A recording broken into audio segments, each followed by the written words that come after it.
Now, when I say everything from the human mind, from the Adam mind, and you'll remember the ancient teachings talked about the fact that we have two minds.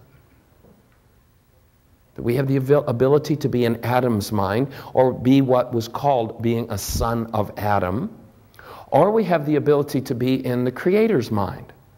You'll remember Paul said the goal of the work was to be of like mind with Christ. In other words, to engage another mind. If we continuously engage the mind of the past, then we're going to keep reproducing in our creative process the past. And you've got to start to deal with present time, bypassing what's gone in the past, if you're actually going to heal what's in your system from the past. Now that may seem like, gee, Michael, I've always been taught to experience life through my mind. How else can you do it? Well, that's one of the problems. That's what we've always been taught. And one of the keys is to be able to step back from your mind and observe it in operation. To kind of become the thinker apart from the thought, the feeler apart from your own feelings. So I'm going to invite you for a moment to do that, if you would. I'm going to ask you to step back from your mind for a moment. And as you do, just watch what happens in your mind. Observe it and catch it at its game.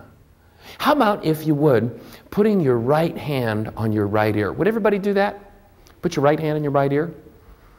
Now, you'll notice if you look around the room that everybody's doing pretty much the same thing.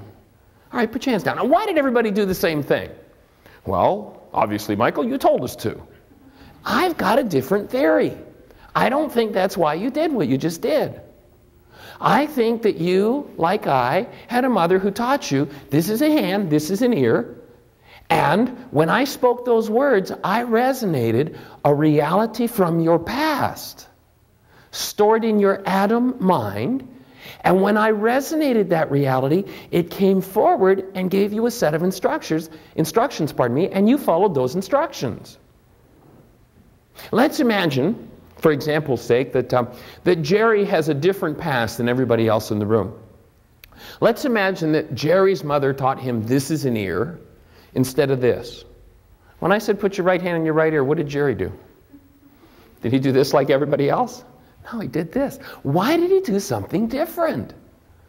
I mean, we're all in the same room at the same time. I gave the same instructions to everybody. Why did he do one thing and you do another?